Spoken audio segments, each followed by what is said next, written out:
478 of the Soul Not For Sale podcast. Let's get into it. We're almost at 500. It's Joe Rogan sitting with Gad Saad. Pretty sure I'm saying that right. It's one of those names. They're sitting down together, and Joe Rogan actually addresses the situation with Peter Hotez. Now, if you don't know, Robert F. Kennedy was on JRE, and he said nobody would debate him. Somebody made a smear article. Of course, they were part of Vice. They made a whole smear article on Robert F. Kennedy and Joe Rogan. And then Peter Hotez weighed in and agreed with the smear that was going on.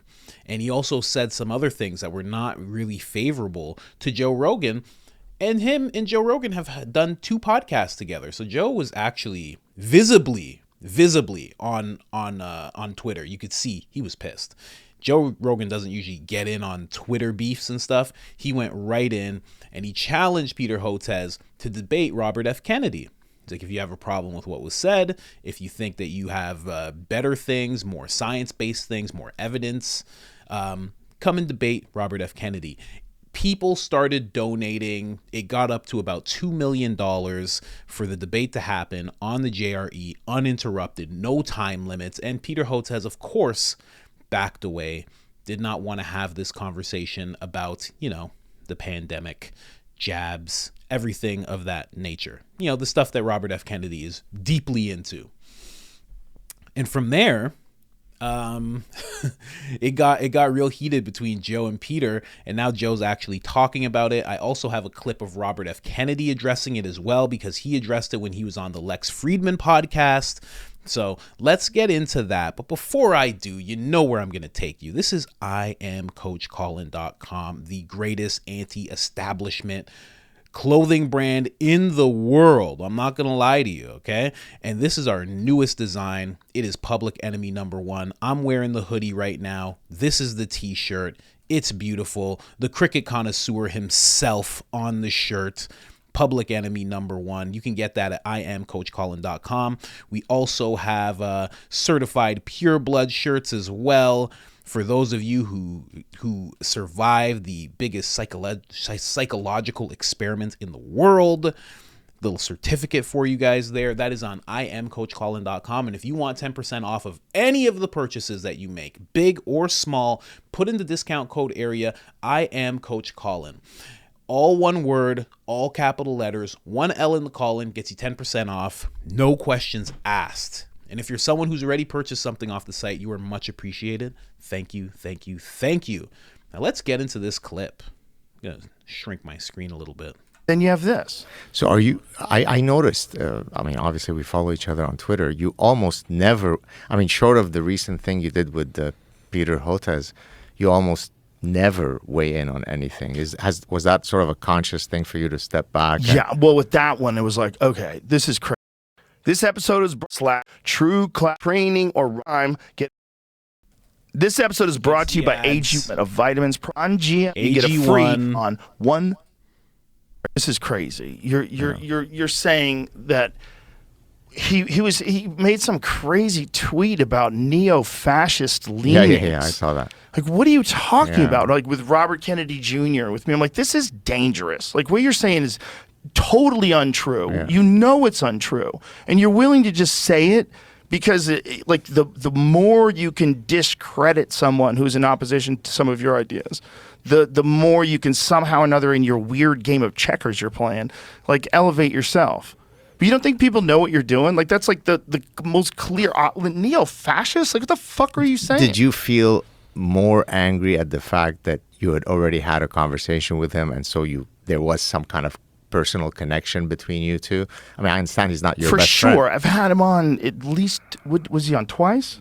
Twice. I've had him on twice. Yeah. I was very nice to him. Yeah. Even in disagreement with him, like in issues of health, I was very nice to him. Yeah.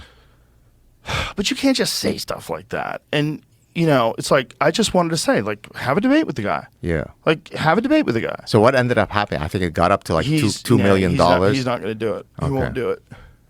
I don't think he wants to do it. you know, and there's the idea that like Robert Kennedy would be too silver-tongued, like, oh, come on, because he's a lawyer, you know, and he's really good arguing stuff. Like if you either have facts or you don't have facts, right? And if you're scared to debate the facts, I have to go, well, what are these facts? Right. Well, what's bothering you? Like, what are you worried that he might bring up?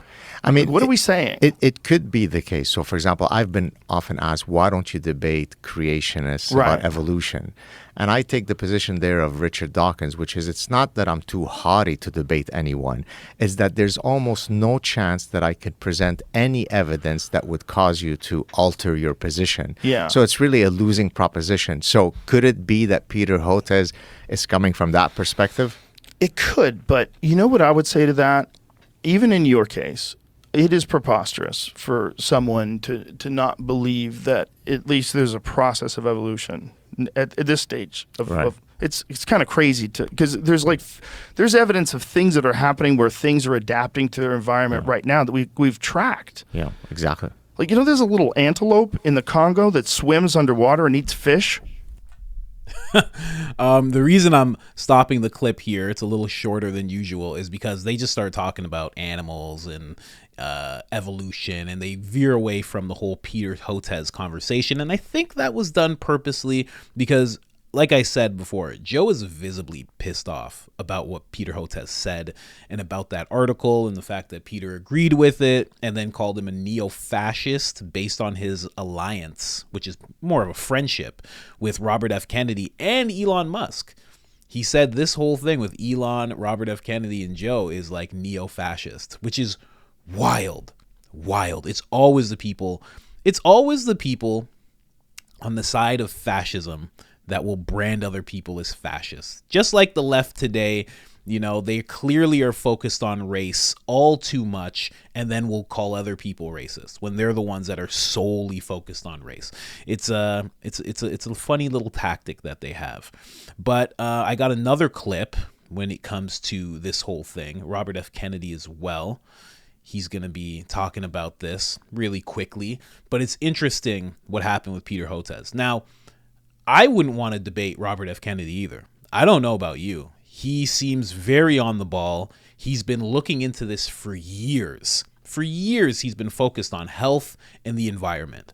And he has people, because, you know, he is well off. He's a Kennedy.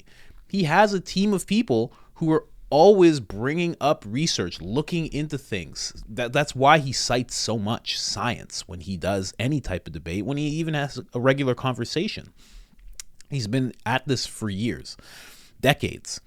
So the funny thing about Peter Hotez is now he's complaining, even to this day, now he's complaining about getting harassed.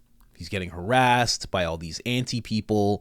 He's getting threats. He's getting online bullying. He's having to block people. His wife is having to block people, which I don't support. But, you know, people got mad along with Joe. But here's the thing.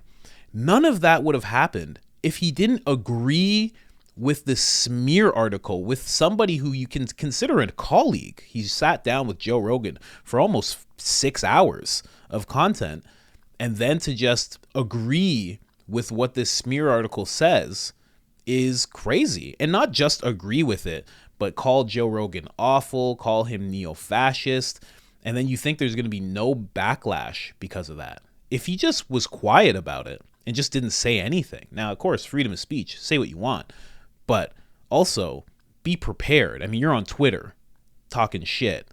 Obviously, there's going to be some people who are going to come at you, right? So it's a little silly that now he's very upset about what's happening in the media and whatnot, because it's like, what did you think was going to happen? It's you got challenged to a debate. $2 million would have went to the charity of his choice. He's talking about how he's trying to do all of this stuff, and he's trying to do all this stuff for the people. He's trying to make different medicines free for people so he could get it to the rest of the world. He wants to really do that. Like, that's his mission in life. As he says, he had an offer of $2 million. And do you know what he suggested? Let me just pull up this clip. You know, he actually suggested that instead, because Joe Rogan is so rich, it should be $50 million. Ridiculous. And you know what? You know something? Right before I play this clip, you know where that money would have went? Because this guy's seriously on the left.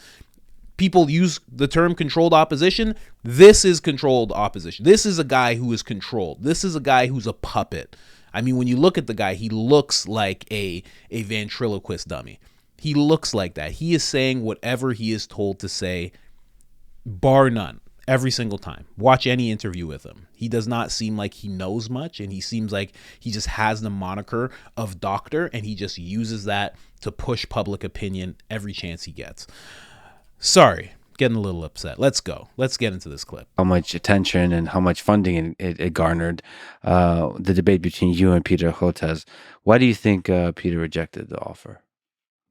I think again, I'm not going to look into his head.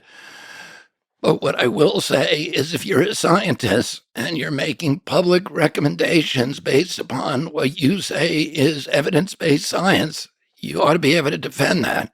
You ought to be able to defend it in a public forum, and you ought to be able to defend it against, all comers. And, so if you're a scientist, science is rooted in logic and reason. And if you can't use logic and reason to defend your position, and by the way, I know almost all of the studies. I've written books on them, and we've made a big effort to assemble all the studies on both sides. And so I'm prepared to talk about those studies, and I'm prepared to submit them in advance.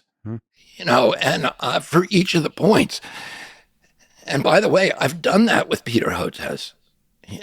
I've actually, because I had this kind of informal debate with him several years ago with a referee at that time, and we were debating not only by phone but by email. And on those emails, every point that he would make, I would cite science, and he could never come back with science. That's right. Peter Hotez, in my opinion, could not come back. He's the same thing in my mind as like Don Lemon, as Anderson Cooper. Like, those people who have the appearance of journalism, but they're not journalists, right? I think Peter Hotez is kind of the same type of thing. He is a scientist. He is a doctor. Like, that is true. But when it comes to having a debate with someone like Robert F. Kennedy, he's not going to be able to defend his points like someone like Robert F. Kennedy can. It's just a different level. He's not able to come. It's like Joe Rogan said, perfect thing. What are you afraid he's going to say? Like, if you're a scientist and you're going based on facts and you have the proper facts and he has some pseudoscience nonsense, then you should be able to just present your fact after fact after fact after fact and win any kind of debate. It shouldn't even last that long.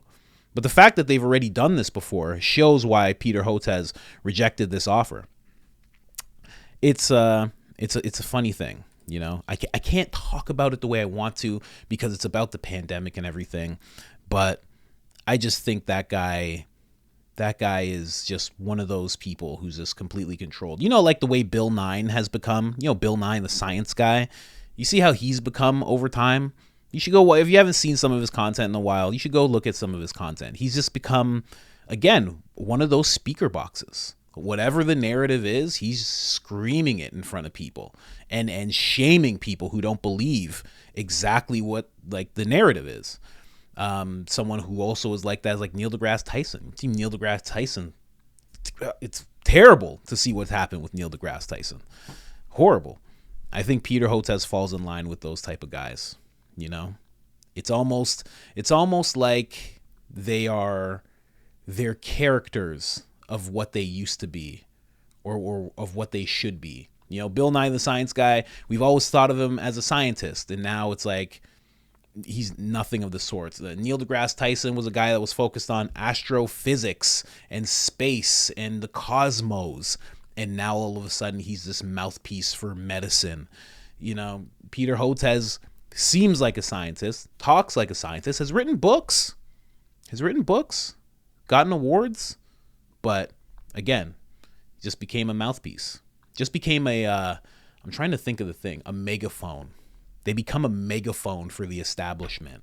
So the establishment picks them up bends them over, speaks what they want into them, and it comes out the other end. That's exactly what I think of those guys. Anyway, guys, like the video. It helps so much. You have no idea. If you're not subscribed already, hit that subscribe button. We're doing 1 to 3 videos a day. Who else is doing that? Okay? Other than that, I am out. Episode 478. Let's go.